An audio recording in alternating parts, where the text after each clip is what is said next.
Hey fam, welcome to Punks for Progress. I'm Reverend Aaron. This is a What the Fuck report.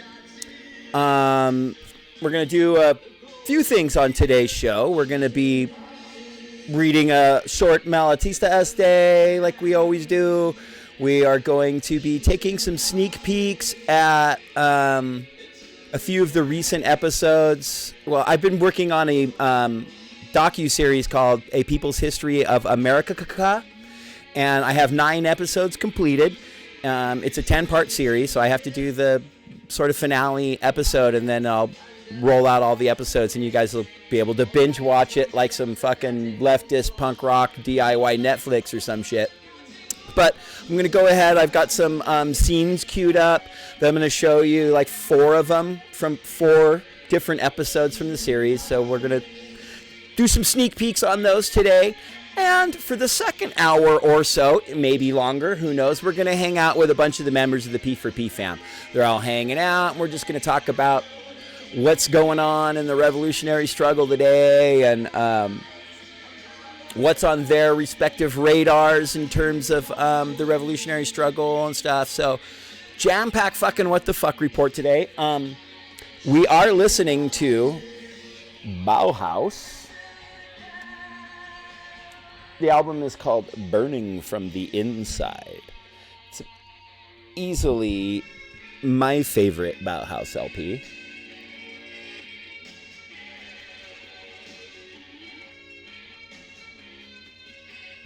Anyway, there you go. We'll be listening to that and reading some Malatesta before we take sneak peeks at some of the episodes of A People's History of Amerikkka, and an hour or so of some fucking righteous fam chat today on the What the Fuck report. But first, check out this video, and we'll be right back.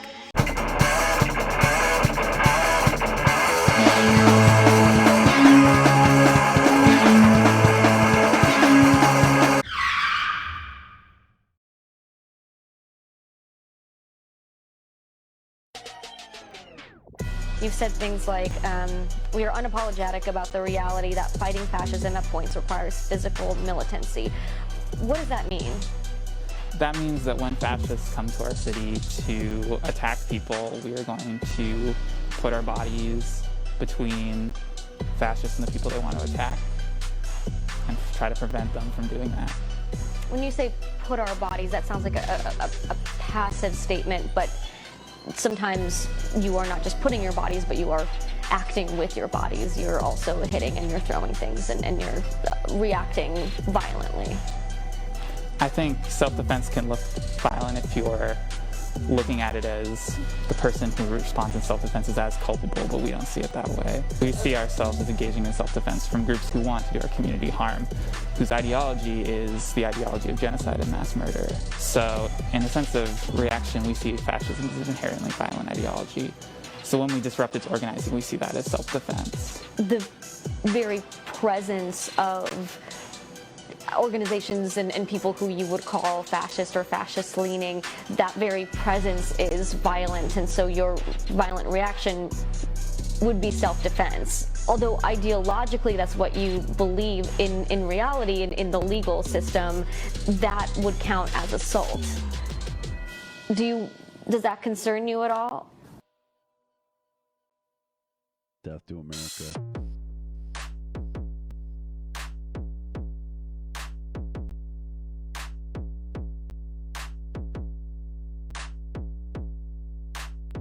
And by this time tomorrow, your country will be dead broke.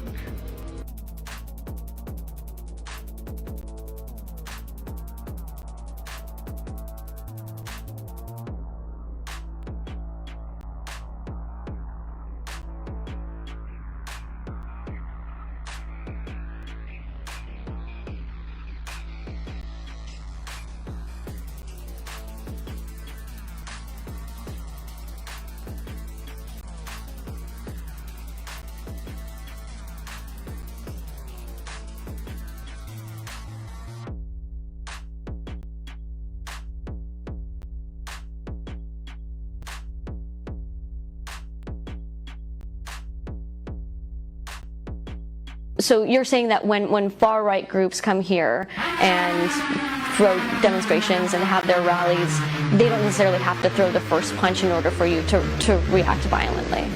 The purpose of these groups in coming to Portland is to attack people.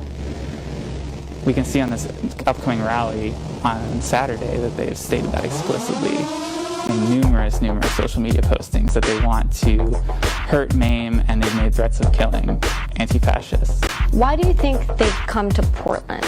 And they see it as this liberal city, this city emblematic of values that they oppose, and they see it as a city where the left has strength and they want to attack and defeat that. Do you think your presence here attracts them as well? I think to a certain degree, but they would come here regardless of our presence. If we weren't here, if anti-fascists, if the numerous people who come out with us in the streets weren't here to oppose them, they would come and still attack people.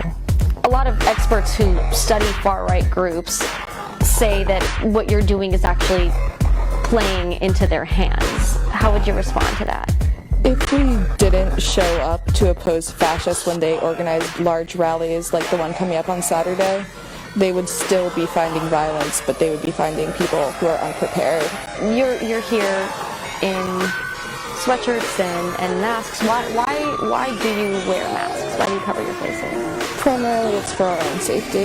The far right and the state would have a history of targeting anti-fascists, so we wear masks so that we can't be identified and targeted. Some of your critics say that it is the masks are cover for you to be able to commit criminal acts. So how do you respond to that? Again, the masks are there for our own safety, so we can continue to do this organizing without the fear of fascists or state repression.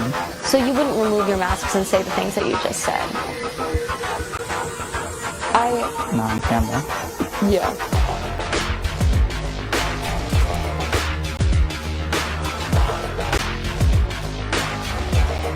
Hey, NBC News viewers, thanks for checking out our YouTube channel.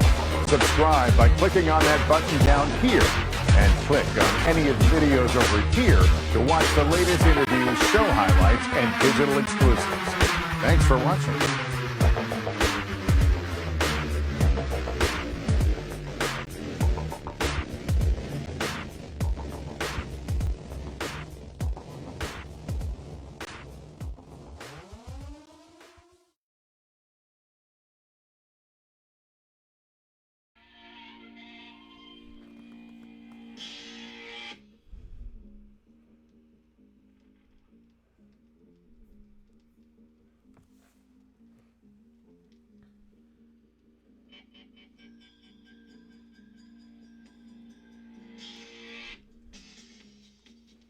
Okay, fam, we're back.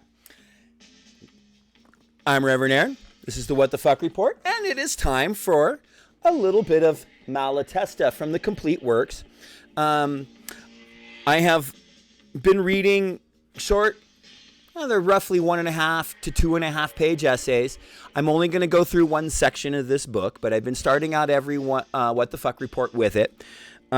This is Volume 3 in the Complete Works of Malatesta, a long and patient work, The Anarchist Socialism of l'Agitazione, 1897 to 1898, edited by David Torquato. And the first section of this book is a series of essays, and the section is entitled Anarchism and Parliamentarism. And I just think that they're super relevant to what we're experiencing and going through right now in Western politics. And so with no further whatever, this is the third essay in the first section. It's called For Candia, translated from Pro Candia, l'Agitazione, Ancona 1, Number 1, March 14, 1897. Candia has risen in revolt against the Turkish overlord. Macedonia is on the brink of rising. and the whole of the Balkan Peninsula may well be ablaze shortly.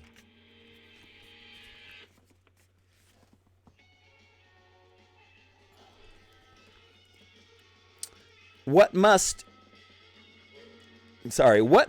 can we do in the face of these events? Some socialists and some anarchists are already on their way to Candia, and news reaches us from every corner of comrades who would like to go and who are held back only by want of the means.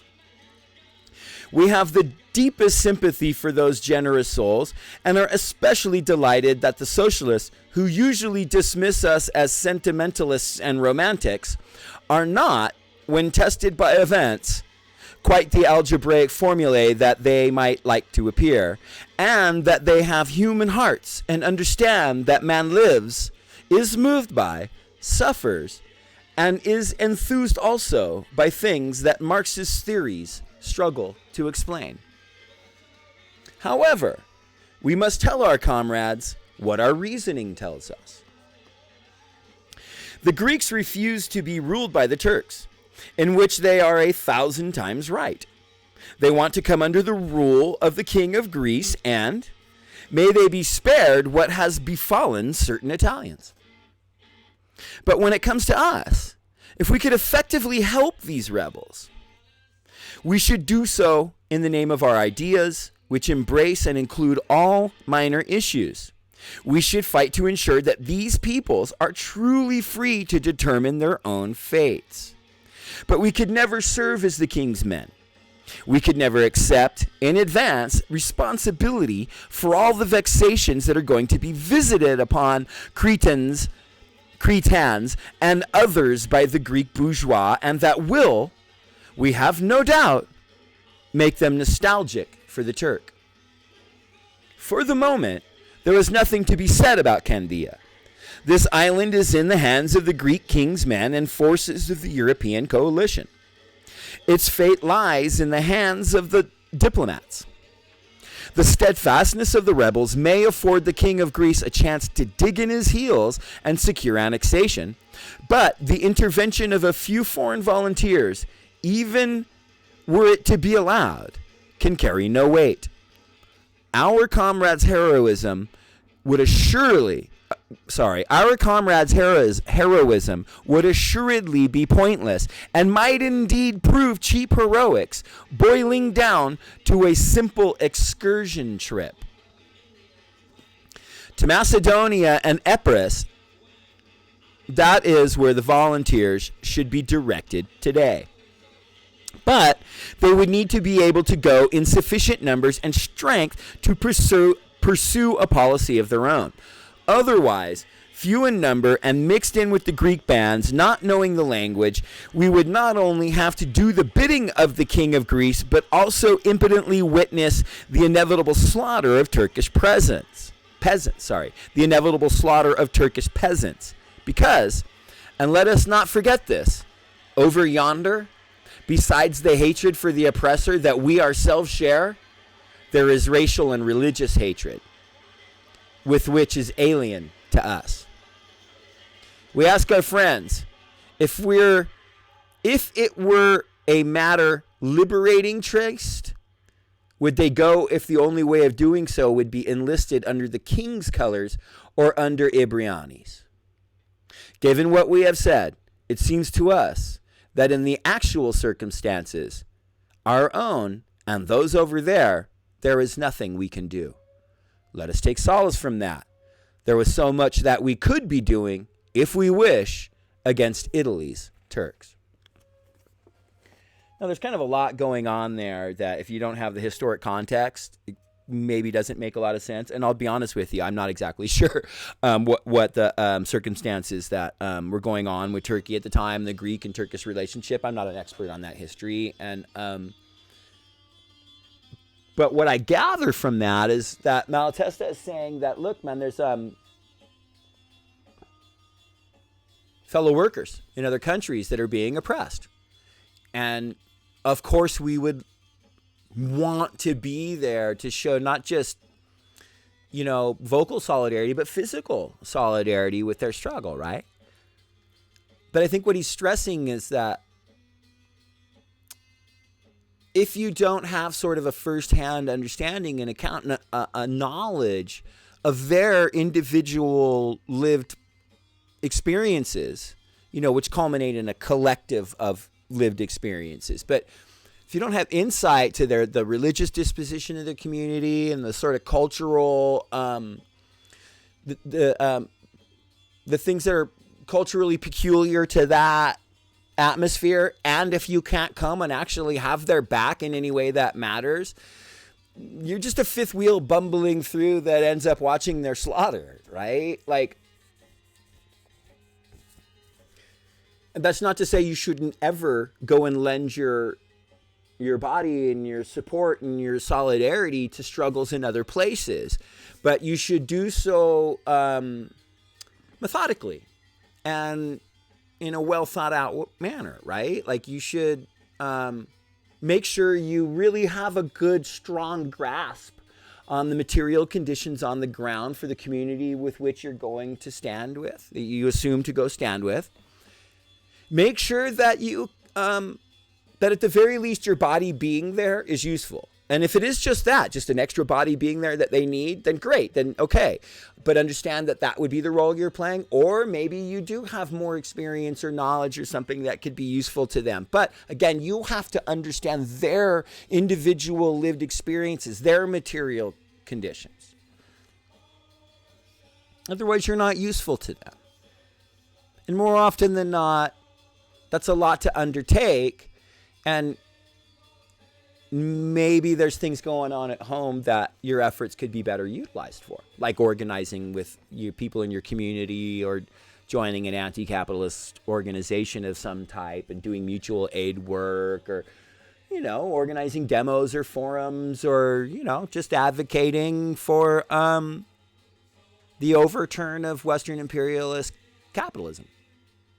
And yeah, I love Malatesta. I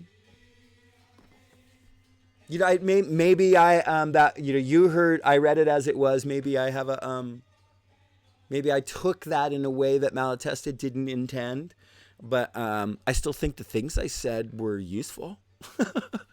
I think that they're valid.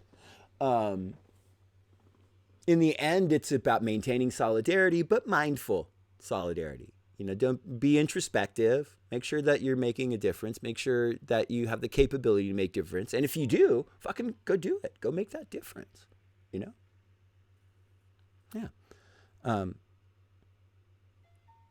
This is Who Killed Mr. Moonlight. Such a great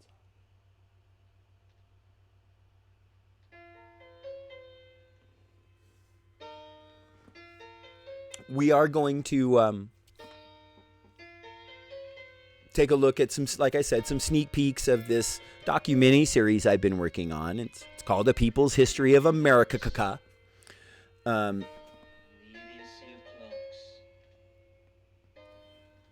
Like I said, I have 9 episodes put together. It's a literal, of course, an homage to Howard Zinn, right? But it really is a look at the history of this country through the lens of not just the white supremacist power structure that it was built on, but the slave patrols that maintain it, and the sort of conflagration or the rise and the continuous expansion and evolution in the mechanisms of the slave patrols. What inspired it for me to do this series, which I thought I was going to do in one video, was this fucking kid that traveled across state lines to murder BLM protesters. And QAnon. Like, I know there's a lot of people that are like, how do people believe this shit? How do people get to the point where they think that they're doing a good thing by going across state lines and murdering people? Like, how do we get to that place?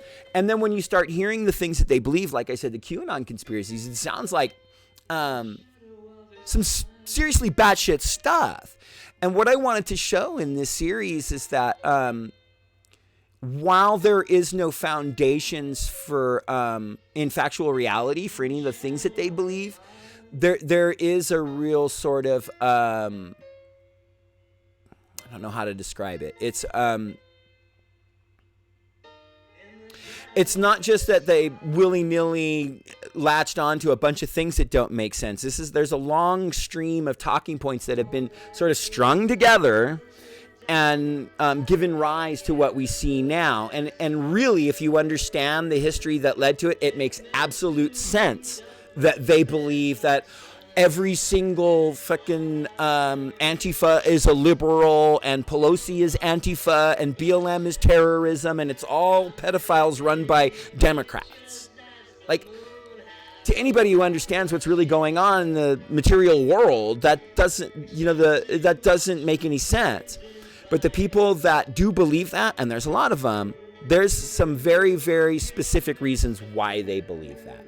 And I really attempted to tackle that. I thought I was going to do it in a 2-hour video. It looks like it's become a 10-hour series of mostly the 9 episodes I have completed now are all roughly about a half hour. And I'm thinking that the finale, so what I have done is the birth of the country and the birth of the slave patrols and stuff from the Second Amendment and the 13th Amendment exception clause that facilitate slave patrols and profit off human beings. And the ownership of human beings. But from that to where we are now, and where I've gotten is through the Obama administration. I'm about to jump into Trump, which I think is going to probably be a very long, whereas all the 9 episodes I have completed now are roughly a half hour. I'm thinking it's probably going to be 2 1-hour episodes to really piece together and show all the build-up that I show in these other episodes that get us to there. And it's been a lot of fun making it, and I think it's just going to be a really useful tool for people who are like, how the fuck, dude? How the fuck do they think that one, Antifa and Joe Biden are the same thing? How do they think that Joe Biden gives any kind of shit about any type of leftist position or even progressive position, and is gonna and it's all pedophiles? Like, how do people get there? Well, that's what I tried to tackle in this series. And so what we're gonna do now is I'm gonna give you some sneak peeks. It's probably gonna be another week, if not maybe even 2 weeks, before I finally publicly roll out the whole series. It's going to take me a little while to finish these last 2 sort of climax episodes or whatever. But yeah, I'd like to share a little bit of what I got so far. So I'm going to play you the first few minutes of literally the very first episode. I think we'll play about 10 minutes of this.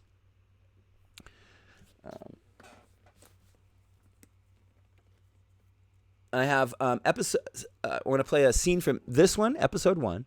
Then we're going to play a short scene from episode 2.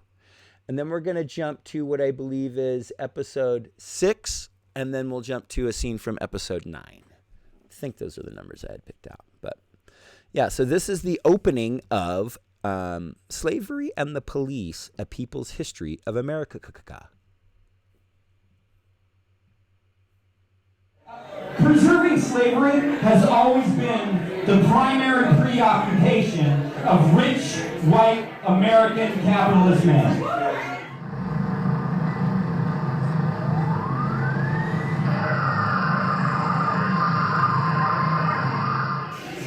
So I'm going to refer you, just this week, Ross Story put out a real fucking wonderful piece called "The Second Amendment Was Ratified to Preserve Slavery." In that article, they quote Sally E. Hayden, author of Slave Patrols, Law and Violence in Virginia and the Carolinas. She says in this article, although eligibility for the militias seemed all-encompassing, not every middle-aged white male Virginian or Carolinian became a slave patrol. Notice the interchange of the words militia and slave patrol. Remember what the Second Amendment says about the well-regulated militia. She goes on to say, most Southern men between ages 18 to 45, including physicians and ministers, had to serve on slave patrols in their lives. So the security of a free state was protected by inscription in the militia slave patrols, what we now refer to as the police. The terms slave patrol and militia were interchangeable and synonymous, literally the same exact. With this faith, we will be able to transform the genuine discord of our nation into a beautiful symphony of brotherhood. Currently, what the communists call their Negro Revolutionary Movement, now masquerading behind the humanitarian banners of civil rights, is contributing tremendous momentum to the communist plans to take over the United States. You tell them white folks to be all standing to death. We want black power. We want black power.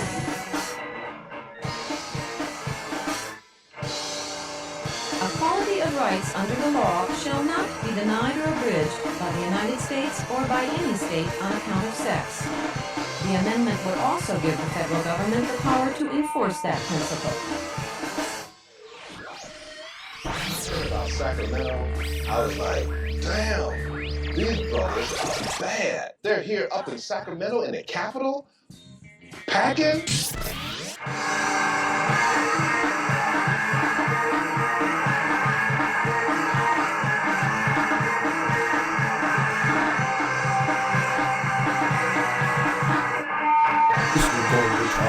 Tear down this wall.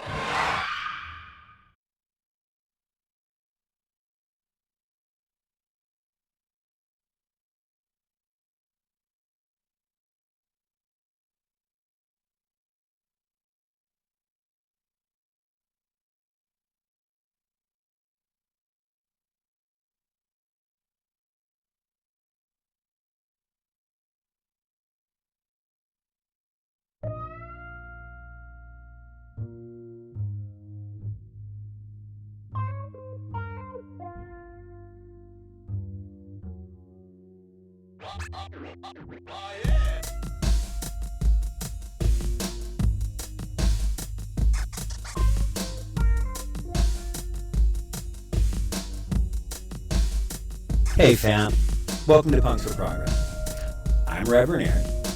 In this video, we're going to tackle the question of how the fuck do we get to a place where a 17-year-old kid grabs up his rifle, gets in his car, drives across state lines, lusting after the hope and dream that he just might be able to shoot himself some people protesting in defense of black lives in a country built on systemic racism.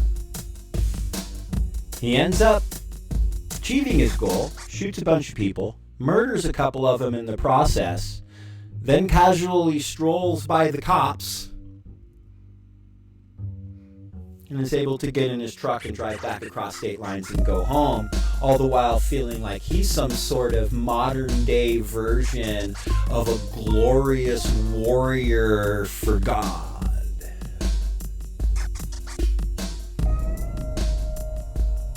How did we get to that place? Well, it is a long story. I think I can tell it in one video, but it does stretch back to the very formation and birth of this country, this Amerikkka. So yeah, that's the topic for this video.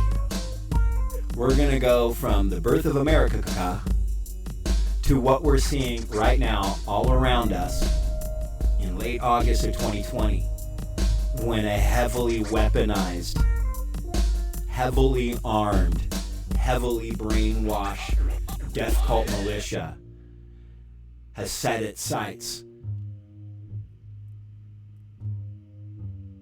on the poorest, most disenfranchised, most oppressed, most marginalized communities in this country, and considers themselves heroes when they murder them. Guess you can call this a sort of P for P's, People's History of Racist Fucking Amerikkka.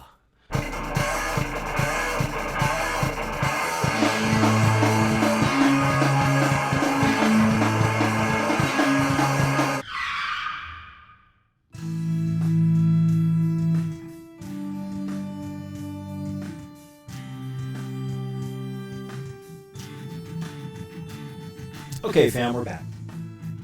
Now look, like I said, We're going to take it all the way back to the literal fucking forming of this country, right? So it's no question that slavery is, and no secret that slavery was definitely an integral part of the formation of this country, right? So, like,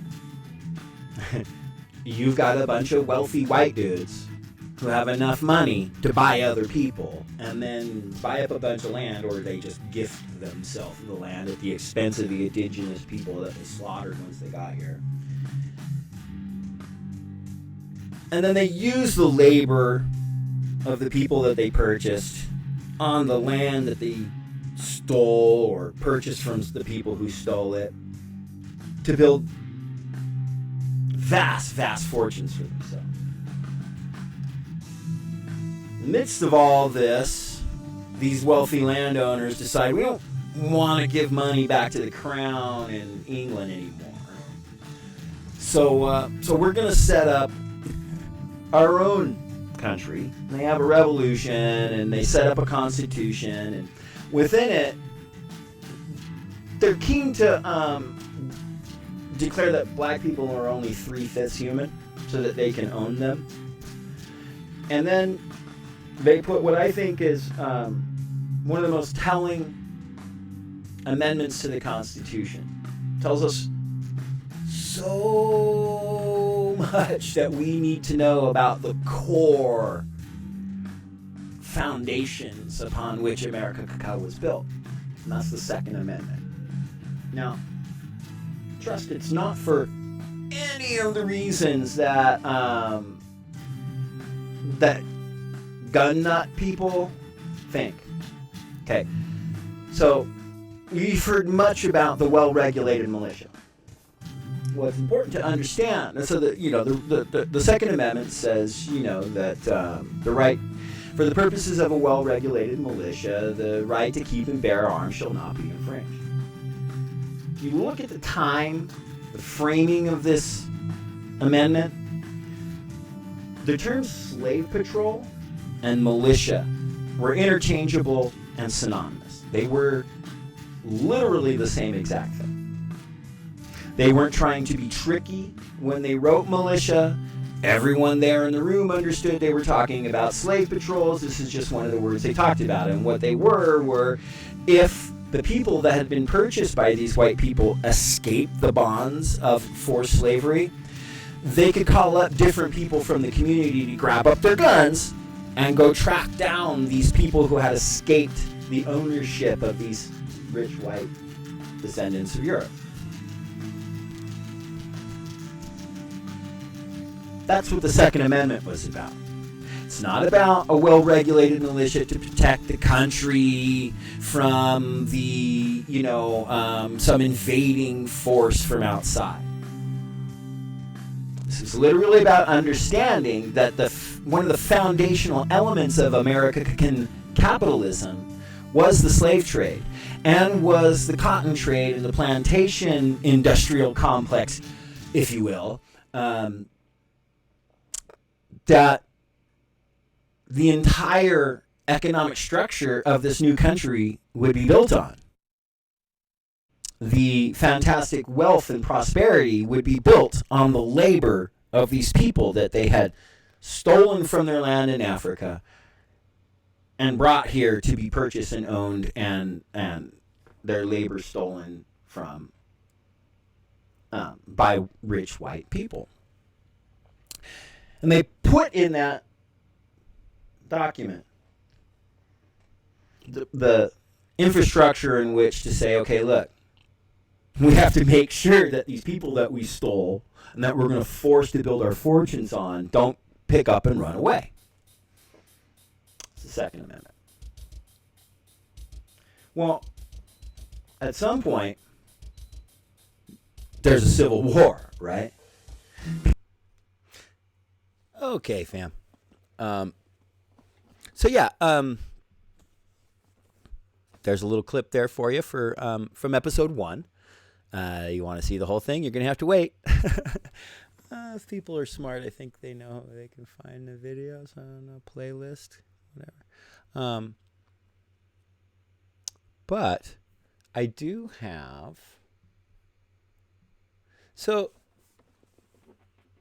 You feeling me on that, though? That, like, look, man, these gun nuts run around. They think that their Second Amendment is all about protecting my freedoms from the tyrannies of the, Marxists and all the Satanists that are going to come down here and take all my guns away from my freedom to have guns. Like, it's not about that. It's about, hey, man, our entire economy is going to be built on the labor that we force out of these people we stole, and they might want to run. They might want to run away, and they might not be into being whipped and beaten and forced into fucking brutal labor for their whole lives so that we can get rich. So they put that in the Second Amendment. That's what militias were. That's what the well-regulated militia and the whole purposes of a free state is because in order to successfully separate itself, the colonies, to separate themselves from the crown in Europe, they needed to be economically self-sustained. Well, they could have done that by taking the time to build infrastructure in a decent and honest way, or they could have taken the quick way out, which is just fucking kidnap and rob a bunch of people and force them to do all the labor and then not give them anything, so it's just all pure profit. It's not very different from the tyranny that these rich white landowners were attempting to escape from the crown in England. Don't use the tactics and methodology of that which you wish to topple in order to topple it, because it just ends up in the tyranny and the oppression of others. But what happens is a lot of these people that they tried to, the descendants of these original enslaved people were getting really fucking fed up with it. And there's a whole civil rights movement, which I don't have to tell you there is, but I'm going to play you this segment from the second episode, which is basically it gets into a John Birch Society video, which starts to make the connection between labeling all people who stand up for equality for black and brown people as being influenced by the evil outside agitating Marxists, right? Which becomes a very, very significant thread throughout the entire history of Amerikkka, and as well as the documentary series that I put together, A People's History of Amerikkka. So this is a segment from episode 2. It's Fuck That War. I Am Also Human. And this one really is about taking a close look at the civil rights era and the anti-war movement in Vietnam and Martin Luther King and rise figures like Malcolm X and stuff. The episode after this is all about fucking Black Power and the Panthers and shit and the ERA movement. Oh, I could go on and on. But maybe I'll just mute this microphone and let you check out this segment from episode 2 of A People's History of Amerikkka. Fuck That War. I Am Also Human.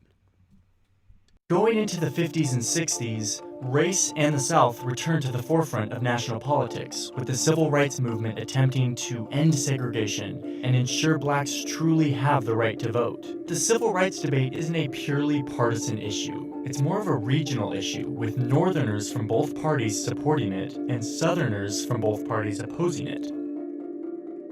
Then, in 1964, it's Democratic President Lyndon Johnson who signs the Civil Rights Act into law. And it's Republican presidential nominee Barry Goldwater who opposes it, arguing that it expands government power too much.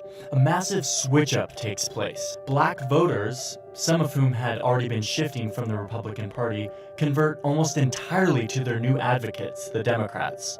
The white voters in the South, who had been staunch Democrats, start to really resent the big government interference here and in other matters like abortion rights and school prayer. Over the next 3 decades, whites in the South switch to the GOP, which makes the South an overwhelmingly Republican region.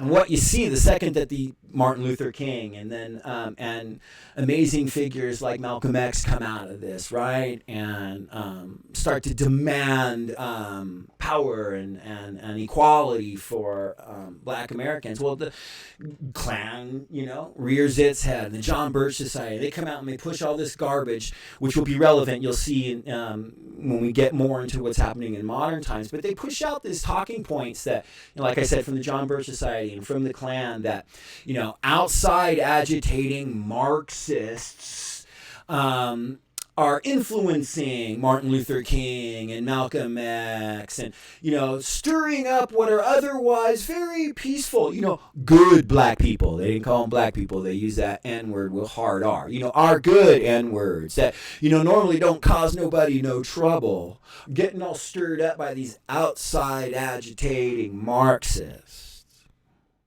Each week, American History TV's Real America brings you archival films that provide context for today's public affairs issues. Anarchy USA is an anti-communism film produced at the height of the Cold War by the John Birch Society. The film uses narration and news footage to detail the methods of communist revolutionaries in China, Algeria, and Cuba, and then argues that U.S. civil rights leaders are also communists using the same methods. The film condemns several U.S. presidents and the 1964 Civil Rights and 1965 Voting Rights Acts.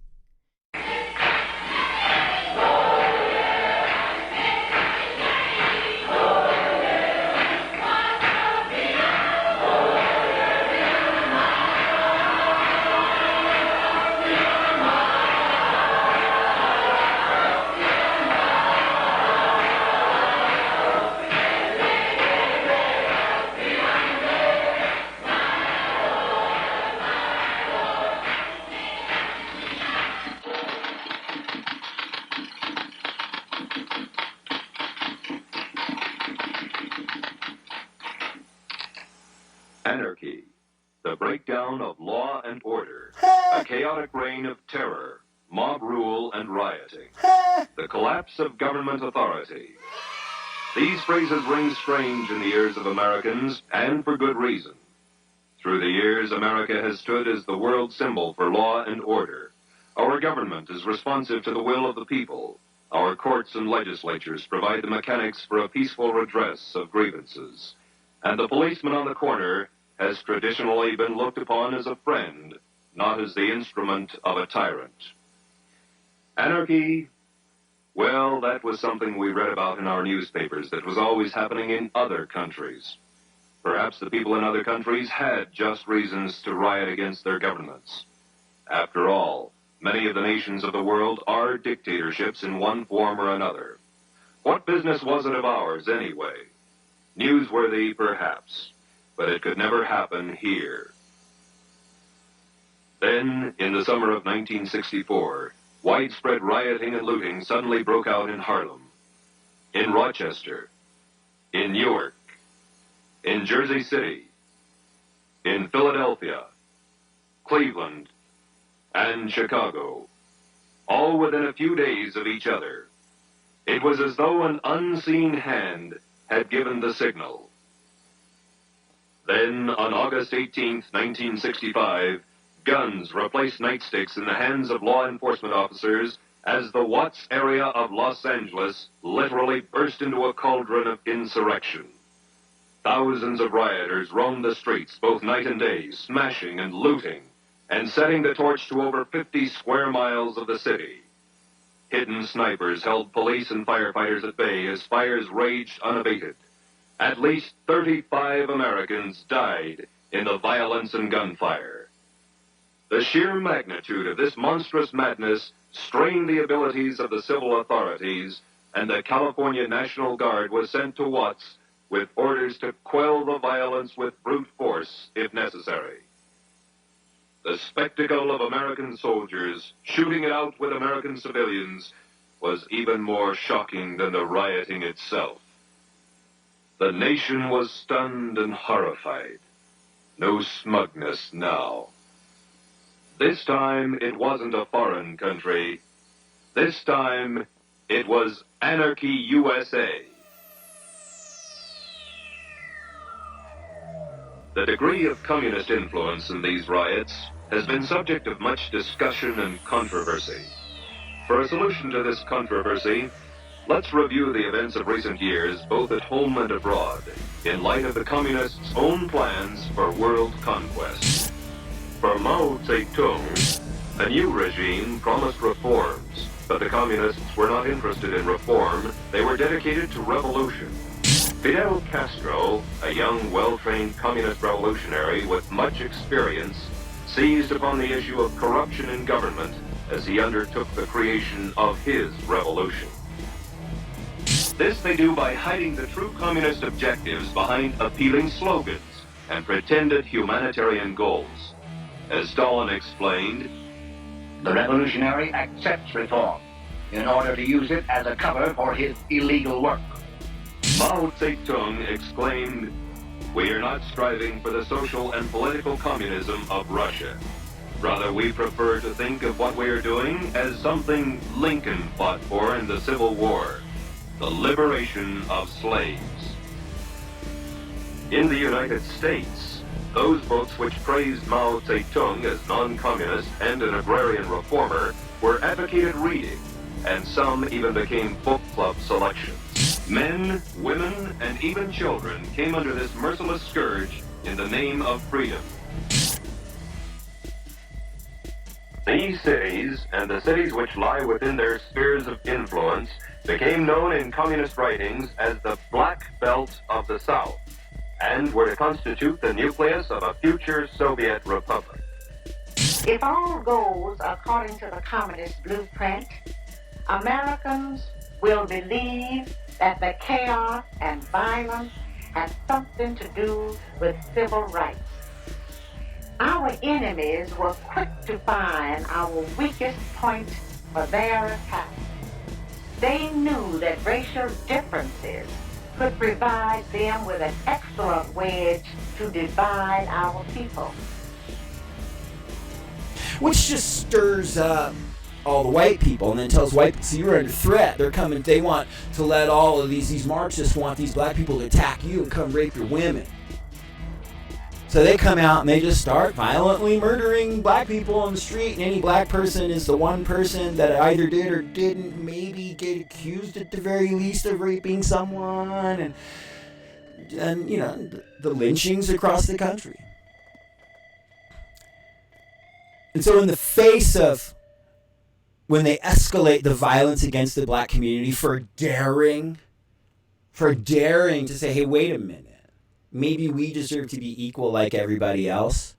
Of course, the white racist infrastructure that was built on slavery and slave patrol militias in the Second Amendment and the 13th Amendment exception clause that allows the ownership of other people and the profit generated by the ownership of those people to continue.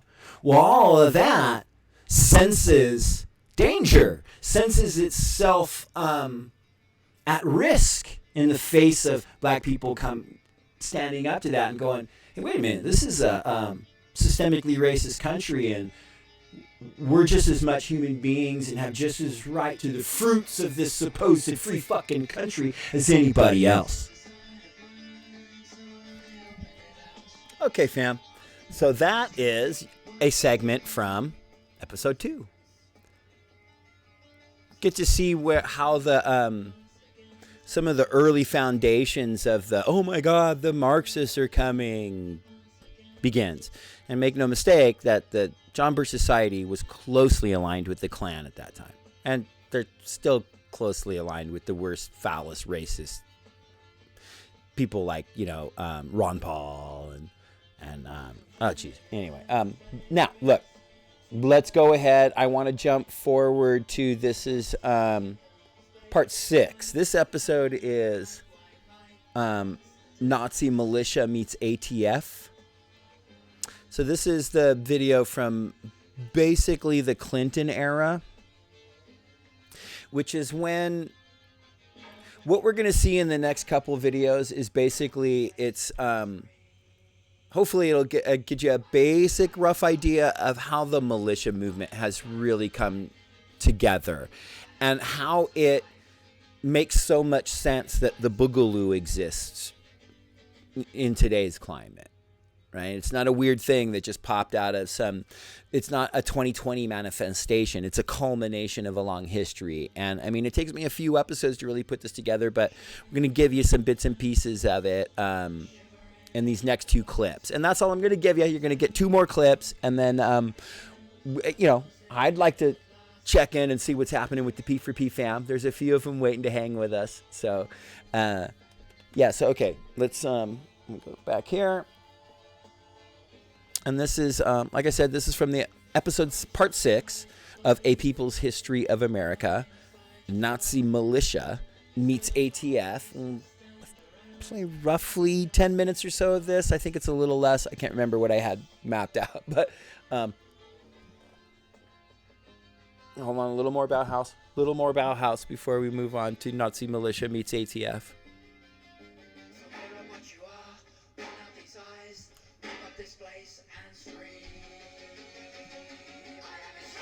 All right.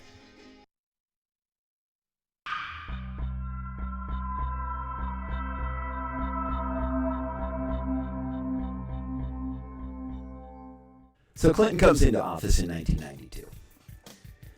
Know what else happens in 1992? August 21st of 1992 begins the siege at Ruby Ridge. So what that was, federal government comes up on a house of people way up on the top of a mountain, tries to get them to rat out a bunch of people and stuff, and when they refuse, they killed a bunch. The government killed a bunch of them. Now here's the thing. They were racist. Total racist. The Weaver family. Total racist. They hated the government, and they wanted to separate themselves from the government. And society and people. And I'm so good with that. Like, you want to be a racist, whatever. I can't stop you from being a racist. And my favorite kind of racist is the one that goes and lives in a little house with their family way up on top of a mountain and doesn't try to make anybody else be racist and just doesn't want anything to do with anybody. Those are my favorite kind of racist people, right? So they get up there and they do this. And they buy this house, and right down the street or down the hill from them, basically, is the Aryan Nations compound, which is a hardcore racist compound of Christian identity Nazis. People are into the Turner Diaries, and they read the protocols of the Elders of Zion and this stuff, and they have this Christian notion of racism. Very much like a more like if you full on brought Hitler into the John Birch Society stuff, that's really that's the Aryan Nations. And the Weavers would occasionally go hang out with them at their picnics. And huge compound the Aryan Nations had. It's like full on like neo-Nazi boneheads and shit would go out to the Aryan Nation compounds for huge events and stuff, right? There's everyone up here. Is a symbol of the Aryan nation. That is your race. You see that inverted swastika, the sword passing through it. The symbolization of that is the resurrection from the death of our people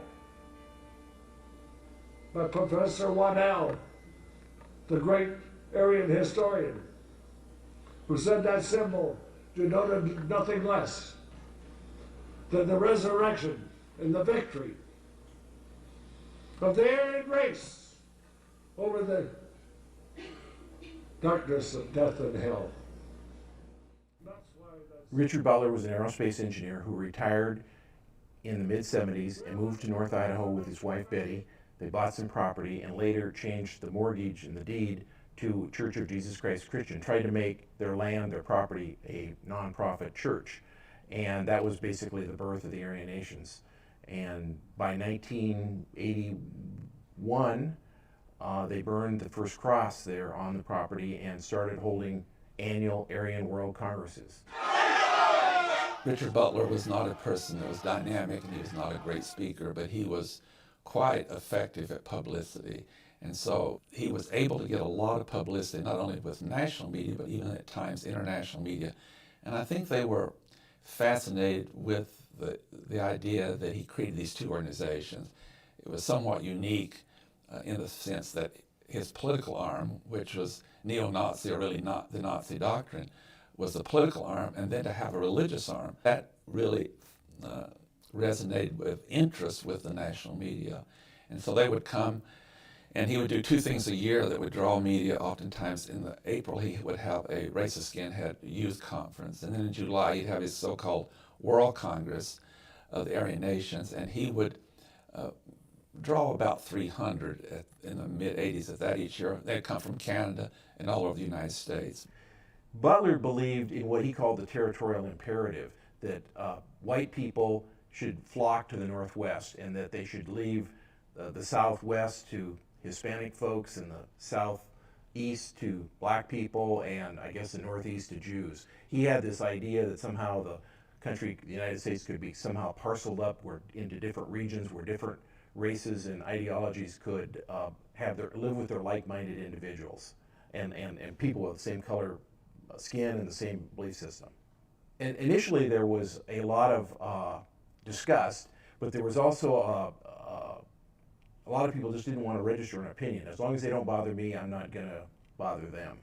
And so they sort of wanted to look the other way, and it's like, well, they're not affecting my lifestyle or my family, so let them do what they want up on their hillside. A lot of individuals from throughout the country would, for example, get out of prison, they would hear about Butler, and they would come to Butler's compound from places like Arizona or Texas or wherever, and would live for a short period of time in a bunkhouse that he had there. And he also had an office and a printing press. They would print leaflets. And one of the first things that we saw a lot of were leafleting of neighborhoods in Coeur d'Alene and in Spokane, and they'd print these racist leaflets. Sometimes they would just drop on the doorsteps, put them under windshields, and people would wonder who's doing this? Why are they distributing this racist literature? And a lot of it would come back to the Aryan nations. In fact, the Aryans, during their 25-year here, most of the crimes that people that came out of the Aryan nations compound committed were not committed in this immediate area. They were committed elsewhere. This was their base of operations. They did print counterfeit money there, and there were a couple of murders in North Idaho that were related to racial activities. But for the most part, most of their heinous crimes, including the bombing of synagogues, robbery of armored cars, I mean, the list goes on. I mean, it's unbelievable, really.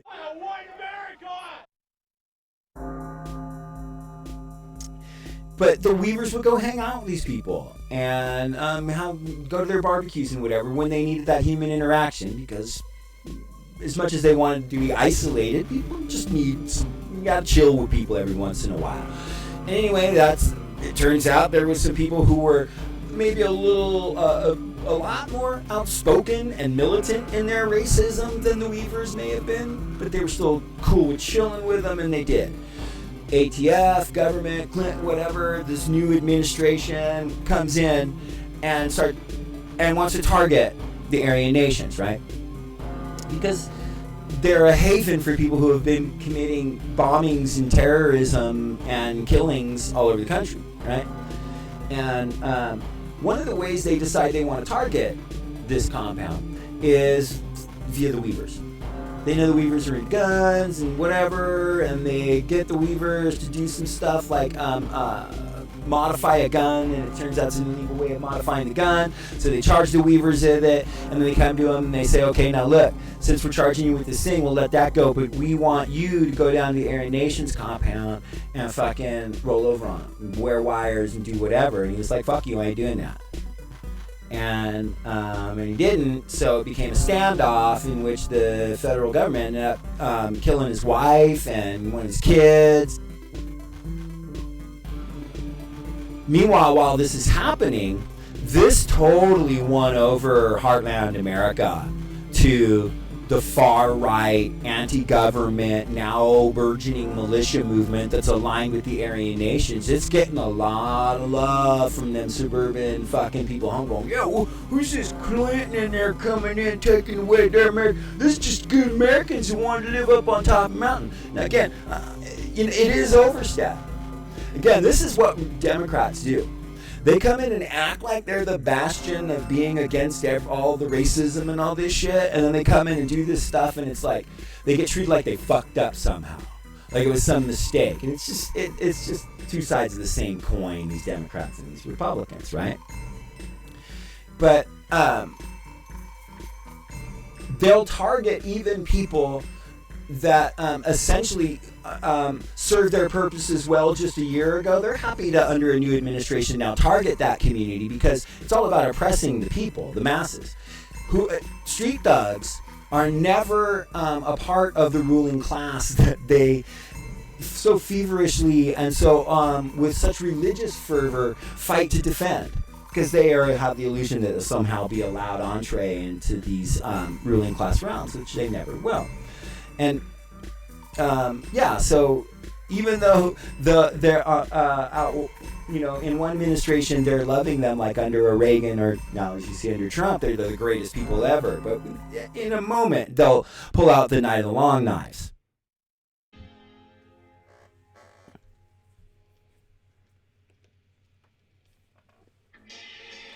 Hey fam. All right, so that's a look at episode 6, part 6 of the People's History of Amerikkka. Little look at the sort of the beginnings of the militia movement. It goes into cover in that episode. I ended up covering more about the Waco siege and how the right wing responds to that in congruence with what you see from Ruby Ridge, which results in the Oklahoma City bombing, federal building, Timothy McVeigh, and all that. But one last episode or segment of an episode I want to take a look at, which is the last episode that's completed so far, which is episode 9, Same as It Ever Was, A People's History of America.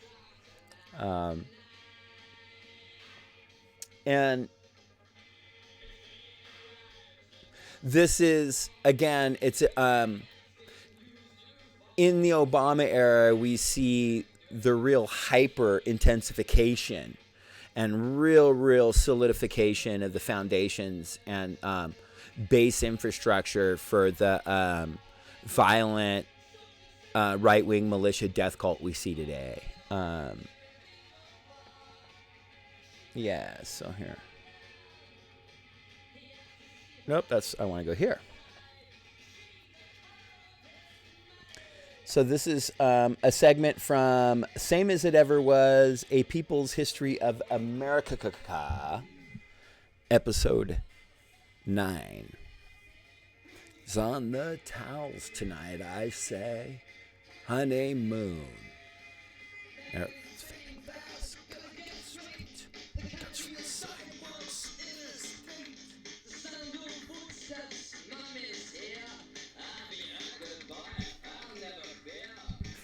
All right, bam. Here we go. Check this out. Okay, so let's be real clear. The person who's going to bring black Muslim tyranny, President Obama, it was under his watch that Black Lives Matter was sort of forced to come into existence from one too many murders, right? Also, the next year is when the Bundys fucking jump off.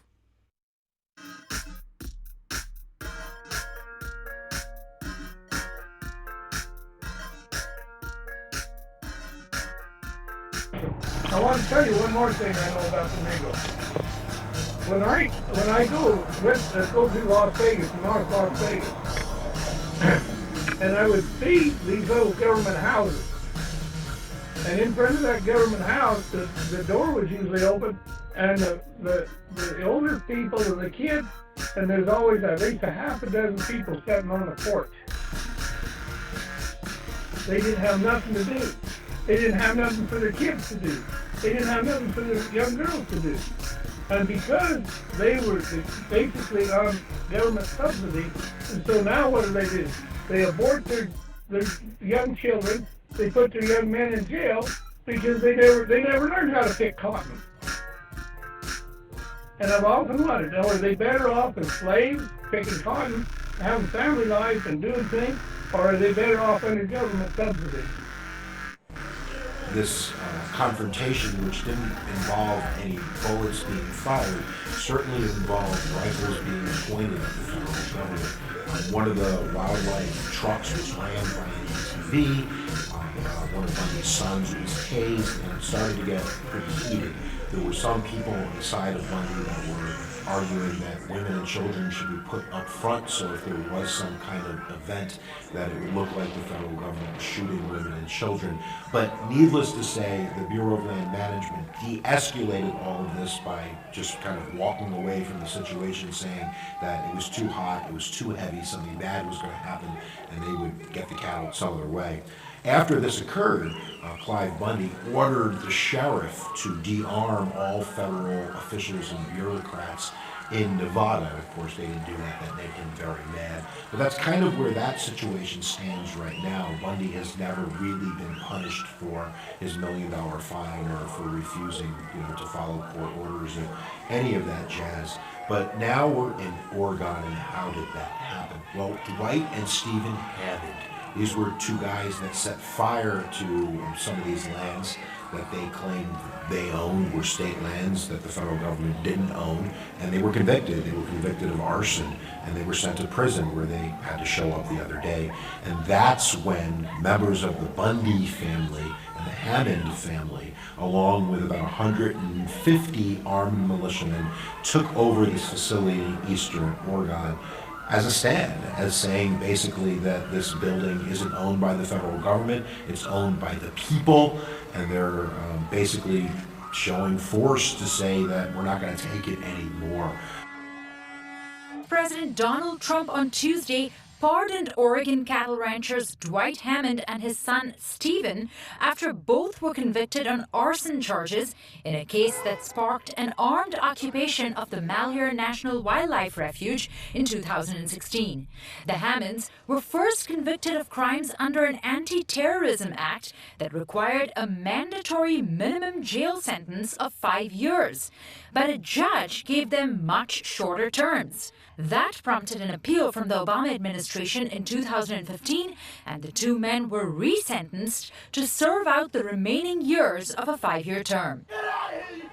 The decision triggered a 41-day standoff led by Eamon Bundy and dozens of ranchers over federal control of millions of acres of public land in the western U.S. And it has been left to us to decide whether we allow these things to go on or whether we make a stand. The occupation turned deadly when an FBI agent allegedly shot rancher Robert Lavoie Finicum when officers arrested leaders of the occupation. An Oregon militia organizer is very upset that some of his haters are sending him hate mail and hate objects to protest what they're doing. So I'm not going to give too much away. Let's hear from John Ritzheimer about what he's been getting in the mail and how upset he is about it. What's going on, everybody? So we went and picked up some mail that came in from, a lot of the supporters, but along with that mail, we got an abundance of the hate mail. And it was really mind-blowing to me that people would actually spend their money. This box right here, $17.90. They spend and waste their money on all this hateful stuff to send out here to us and buy this ridiculous stuff. It's really ridiculous. Even this one was really funny, a bag of dicks. So rather than going out and doing good, they just spend all their money on hate and hate and hate and hate. So we're gonna create a table and we're gonna continue to do work and do good for our country. We're not going to be deterred. We're not going to let all your junk and hate mail sidetrack us, and we're going to continue to do what's right for our country. For the rest of you patriots out there that are still twiddling your thumbs, debating whether or not you should come out, well, now's the time. If you want to be part of history in the making, you need to get out here and you need to show some support. I'm not talking about coming out here and being an outside perimeter. Come here and be a patriot. Come here and stand up for your country. Do what's right. Enough talk. Now it's time for action. I hope to see you. I couldn't love that any more than I already do. Aw, he doesn't like the bag of dicks. Or does he? When he picked it up, he's like, oh, look, a bag of dicks. So there's so many things to say. Number one, how are these guys getting mail? Who takes over a building with guns, a federal building, Yep. and then the government, who they're protesting, delivers them mail anyway? This is when the right-wing militia that had gone all in for running around in the dirt with, like I said, they're matching what I call backpack clothes. I mean, it's like a it's like an over-the-top fucking it's like, I don't know how to describe it. I guess it's it's like if a bunch of camouflage fanny packs barfed all over you. That's what these militia fucking idiots look like, right? But they've been running around in the dirt for fucking 8 years under Clinton, and of course they found out that they really liked doing this, so they still continue doing it under Bush, and they really intensified their prepper stuff, and they're really all in. That they're actually, this is when a lot of the right. It's Bauhaus, right there. What's this track called? This is actually the title track. Burning from the Inside. Right? No, I'm so sorry. This is Kingdom Coming. Causes Chaos. Anyway, hey fam. I hope that that piqued your interest at least a little bit to want to watch 10 full episodes, which I think is going to ultimately be like 5.5, maybe 6 hours.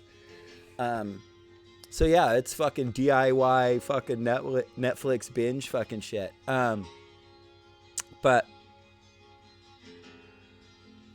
it's really, like I said, it's about trying to put the pieces together to show people how the conspiracy theory industrial complex comes together, how the militia movement comes together, how the anti-Marxist threads are fluid throughout, how it's all, in the end, just a goddamn fucking defense of Western imperialist, racist, patriarchal fucking capitalism. Kingdom's coming, causes chaos. I don't know if they'll cut the pieces of the film I saw today, but it's not a big bad secret. They think they're wearing a fucking crown of thorns, and it's all in defense of those who want for nothing. Anyway, I'm being a fucking complete idiot now, but I love Bauhaus, and check out this video because first, and then we're going to come back and we're going to hang out with members of the P4P fam. So thanks for chilling. Check out this fucking video, and then we'll be back. The U.S. Embassy in Tehran has been invaded and occupied by Iranian students. An Iranian jetliner shot down by a U.S. warship in the Persian Gulf. The U.S. and Iran disagree over just about everything. States like these constitute an axis of evil. It was the government of the United States that oppressed Iranian people for 50 years. Iran has long been at odds with the United States, but as the world prepares for a historic nuclear deal, the ice between the two nations may finally be thawing.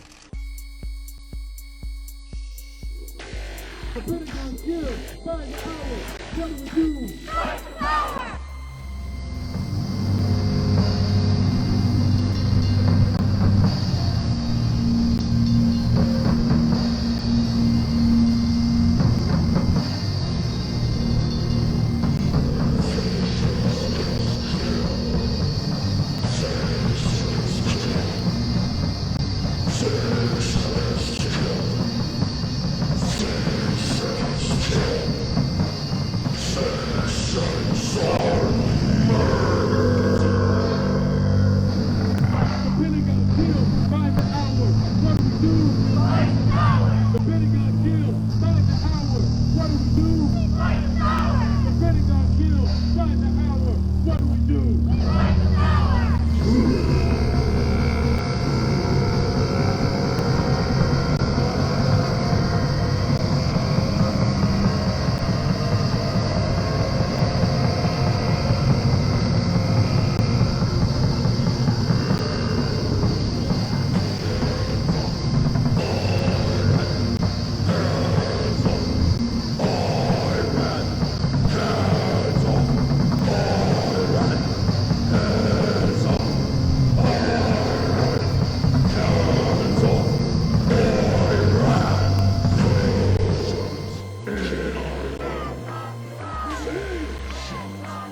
believe.